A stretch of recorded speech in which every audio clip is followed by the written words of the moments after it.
picture this. It's a rainy afternoon in Brussels. You are sitting at a little corner cafe, just sipping an espresso. Sounds pretty ideal, honestly. Right. But at the table next to you, a couple of people in sharp suits, clearly from the European Union Parliament, are leaning in close. They are just talking in hushed tones over their laptops. Oh, so we are full on into a spy thriller now. Oh, absolutely. But they aren't discussing trade tariffs or, agricultural subsidies. They are talking about a massive, sweeping digital rebellion. Which is arguably way more interesting. Way more. Now, we didn't get this intelligence from a boring press briefing. We got it from a guy named Cousin Andreas, who was literally eavesdropping at that cafe. Naturally. Yeah, and he passed the intel straight to two high school students, Kesser and Steen, from a nature and innovation class. I love that. It sounds like the inciting incident of a cyberpunk novel. But, the reality is actually much more consequential for the average person. For sure. We're looking at a fundamental restructuring of how a major world power operates digitally. So, welcome to the show. I'm your host, and I'm joined by our resident expert. And today's deep dive is all about unpacking this cafe rumor, which turns out to be a very real, very massive shift. Yeah, it's huge. The EU Parliament and even entire countries like France are preparing to ditch the major U.S. tech giants. We are talking about ripping out Microsoft Office, waving goodbye to Windows, and just ghosting Google search. Totally ghosting them. And instead, they're pivoting to open source alternatives like OnlyOffice, Linux, and a search engine called Qwant. Exactly. The sources we are looking at today detail the sheer mechanical complexity of how they are planning to pull off this digital vanishing act. I mean, it's not just a software update. It is a complete infrastructure teardown. Which is wild. And whether you are a hardcore tech enthusiast or someone who is just utterly exhausted by big tech constantly tracking your every click, or if you simply love a good David versus Goliath story, this deep dive is going to challenge how you think about the software you rely on every single day. I really think it will. Okay, let's unpack this. Why on earth is the EU suddenly tearing up the floorboards and replacing their entire digital infrastructure? I mean, it can't just be because they are tired of paying subscription fees. Yeah, no, it absolutely isn't about the fees. The catalyst here comes directly from the European Data Protection Supervisor. Okay. They recently laid down a very firm ruling regarding the EU institutions' use of Microsoft 365. Specifically, they found that relying on that platform reached the strict data protection rules laid out in the General Data Protection Regulation, or GDPR. Wait, I want to pause right there, because we hear GDPR all the time, usually when we are blindly clicking accept on a cookie banner so we can read a recipe. Right, exactly. But how does an entire cloud platform breach it? Because when I think of cloud computing, I just think of a document floating up to a server so I can open it on my phone later. Well, if we connect this to the bigger picture, Yeah. the problem lies in exactly where that server physically sits. Yeah. And who legally has the right to demand access to it. Oh, I see. Yeah, this entire movement is about a concept called digital sovereignty. Under GDPR, there are very strict rules about minimizing data collection and keeping European citizen data within European borders. But Microsoft is an American company. Precisely. Yeah. And under the U.S. Cloud Act, the U.S. government can actually compel American tech companies to hand over data stored on their servers. Really? Yeah, regardless of whether that server is physically located in Virginia or, say, Frankfurt. Wow. So if the EU stores highly sensitive legislative drafts or citizen data on a Microsoft cloud, there is a legal backdoor where a foreign government could demand access, and the EU might not even be notified. Exactly. And furthermore, proprietary software is essentially a black box. The source code is closed. Right, you can't see what it's doing. Right. The EU cannot look under the hood to see exactly what what background tracking data is being sent back to the parent company. That makes sense. Digital sovereignty means a governing body must have absolute, verifiable control over its digital assets. They want to dictate exactly where their data is stored, and they want to be able to inspect the source code of the software handling it to guarantee no data is leaking. That makes the stakes crystal clear. It is like renting a safety deposit box at a foreign bank, but you realize the bank manager legally has to give a copy of your key to their local sheriff. Yeah, that's a great way to put it. And they aren't allowed to tell you if the sheriff comes looking. That is a very accurate way to visualize the legal conflict here. By moving to open source solutions where the code is public and transparent, the EU is effectively building their own bank vault. Where they hold the only key. Yes. And the blueprints to the vault are completely visible to their own security teams. But man, the sheer mechanics of attempting this migration seem like a total nightmare. I mean, I break out in a cold sweat just trying to migrate my photo library to a new phone. Oh, I know the feeling. We are talking about thousands of politicians, legislative assistants, administrators, like decades of internal bureaucratic systems, all built entirely around proprietary Microsoft file formats. It is a colossal organizational hurdle, without a doubt.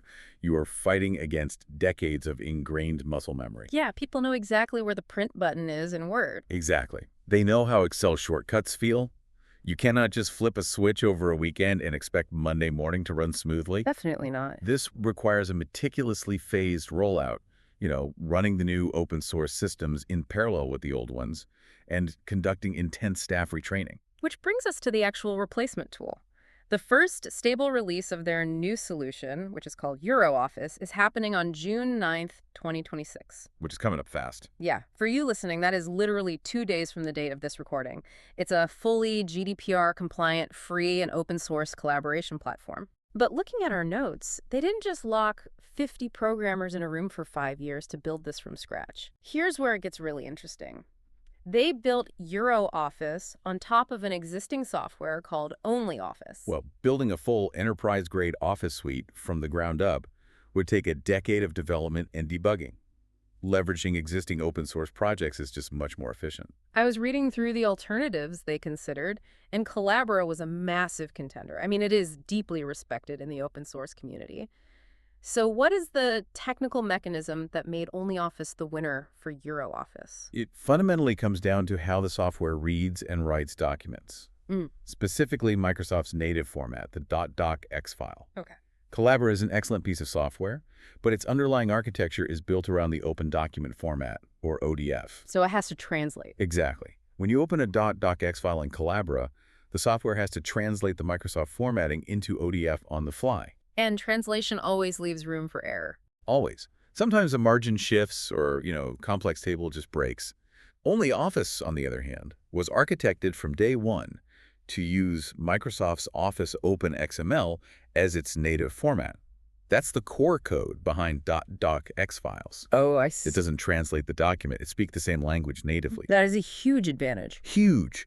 When you are transitioning an institution as massive as the EU Parliament, if the formatting on a 500-page tax code document breaks because legislative aid opened it in a new program, that is an absolute disaster. Yeah, that would cause chaos. So OnlyOffice guarantees a much higher level of document fidelity during this massive transition period. That makes perfect sense. You need the transition to be invisible to the end user. But here is the fascinating twist in the story. Oh yeah, the geopolitical angle. Right. The company behind OnlyOffice, Ascensio System SIA, is originally Russian.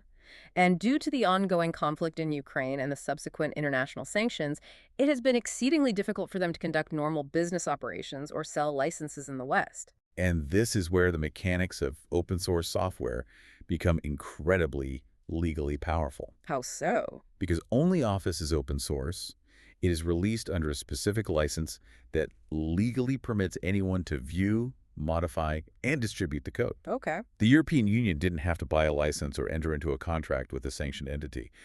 They utilized a process called forking. I love that term.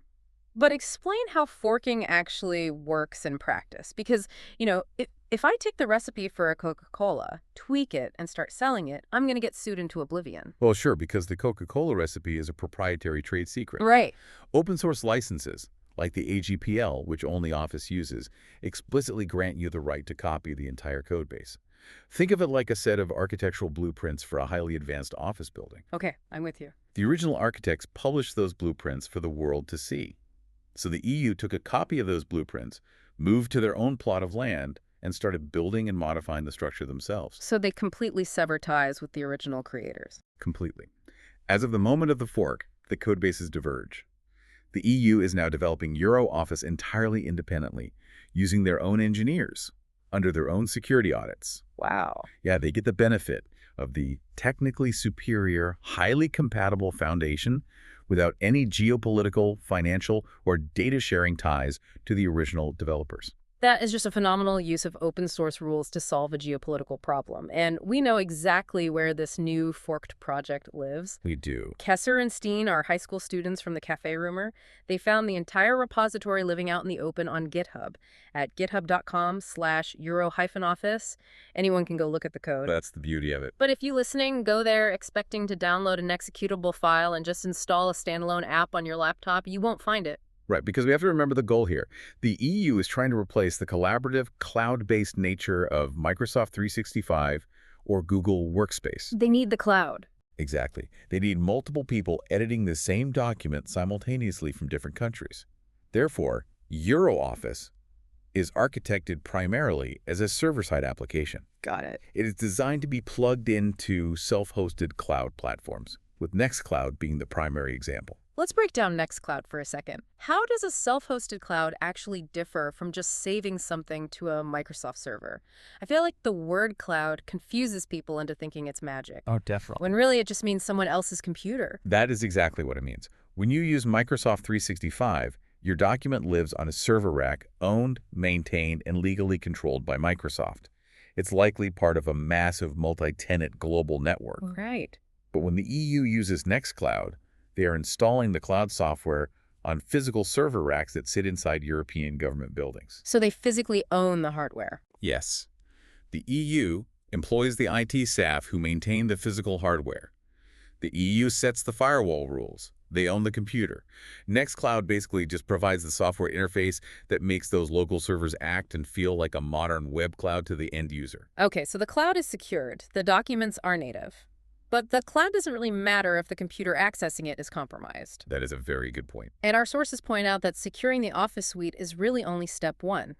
France is actually taking things a massive step further. They are planning to replace the Windows operating system itself with Linux. This is the most crucial layer of digital sovereignty.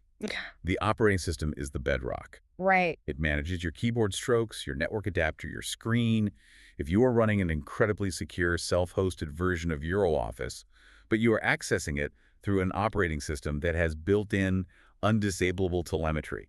Which is sending data back to a foreign corporation. Exactly. Then you haven't actually secured your data at all. You've built a vault but left the bank's front door wide open.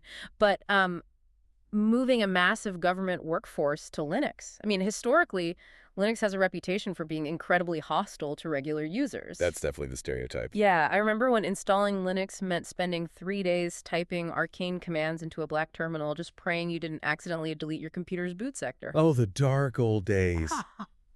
But that reputation is decades out of date now. The modern Linux desktop ecosystem, particularly distributions like Linux Mint, has undergone a massive user experience revolution. Really? Oh, yeah. They come with graphical installers, prepackaged hardware drivers, and interfaces explicitly designed to mimic the familiar layout of Windows. I was actually amazed by this detail from the source.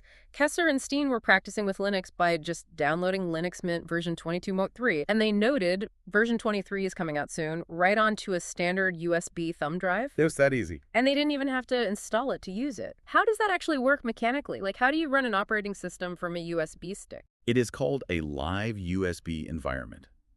When you plug that USB drive in and turn on the computer, the Linux operating system loads itself entirely into the computer's temporary memory, its RAM. Oh, wow. Yeah, it completely bypasses the internal hard drive where Windows lives. So it doesn't touch your existing files at all? Not a single byte. You can browse the web, write documents, test your printer.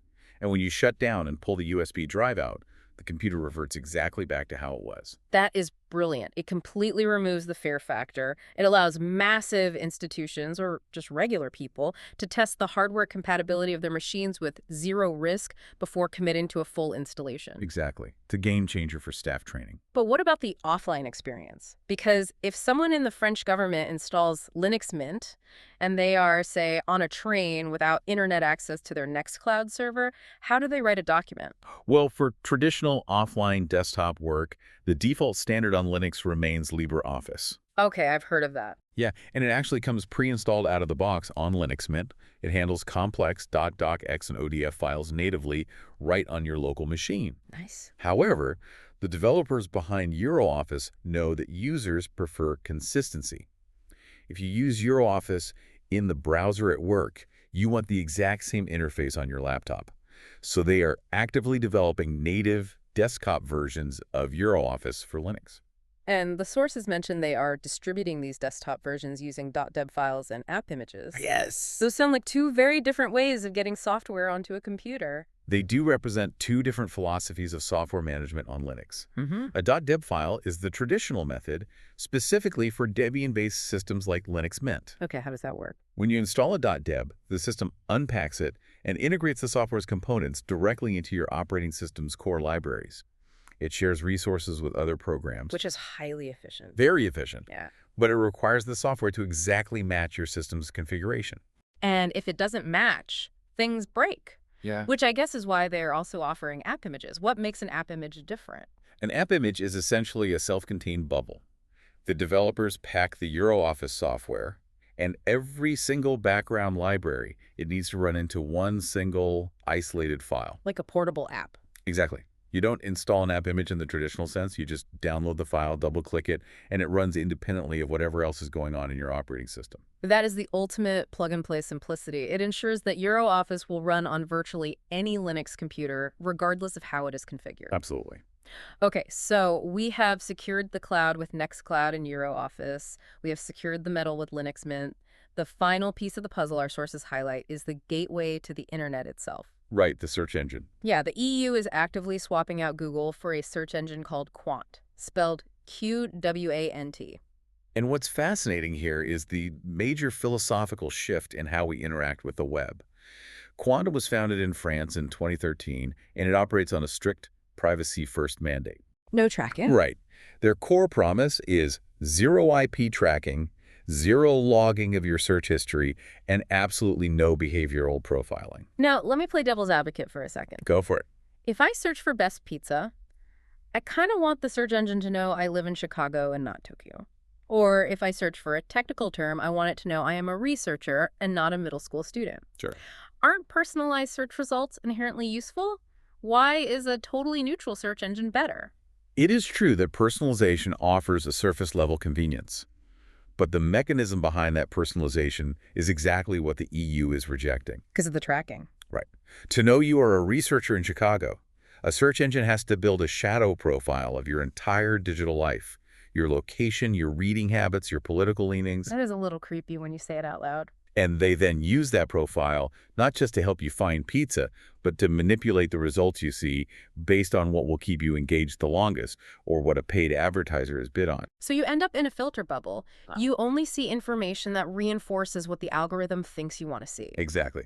Qwant, however, relies on contextual indexing rather than behavioral profiling. Okay. When you search on Qwant, the algorithm looks strictly at the words in your query and matches them to the content on the web, completely independent of who is doing the searching. So it's unbiased. Yes. It delivers the internet as it actually is, neutrally indexed, rather than a distorted echo chamber designed to harvest your attention. And it seems they are building tools for specific demographics to make this transition easier, too. Looking at Qwant's features, they have Qwant Junior, which entirely blocks adult content and e-commerce tracking. Which is brilliant for the massive European school systems. Oh, for sure. It provides a safe sandbox for digital literacy without treating students as data points to be monetized. They also have Qwant Lite, which strips away heavy scripts and images for people operating on slow or limited internet connections. That's a great accessibility feature. Plus, a dedicated smartphone app that acts as a full browser with a built-in ad blocker. It is a really complete ecosystem approach. And this transition away from big tech is an evolving strategy.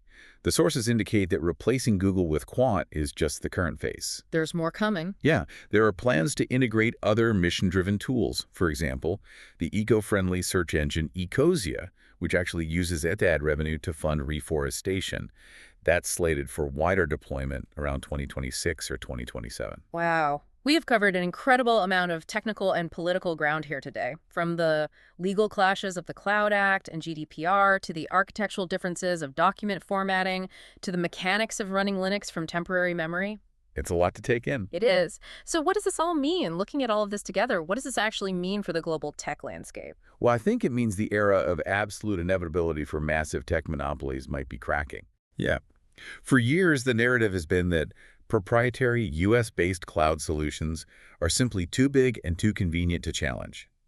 But the European Union is proving that if you have the political will to enforce data privacy rules, you can entirely rebuild your digital infrastructure using open, transparent technology. They're showing it can be done. They are demonstrating that you do not have to trade your digital sovereignty for functionality. And for you listening to this, I think the most vital takeaway is that this isn't just some abstract, slow-moving parliamentary procedure.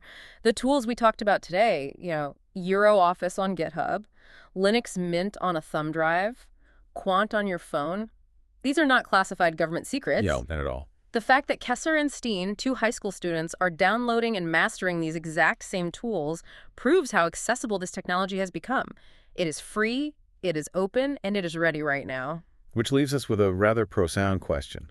If an institution as massive, bureaucratic, and infinitely complex as the European Parliament can successfully untangle itself from decades of legacy software to reclaim its privacy, well, what is actually stopping you from doing exactly the same thing on your own laptop tonight?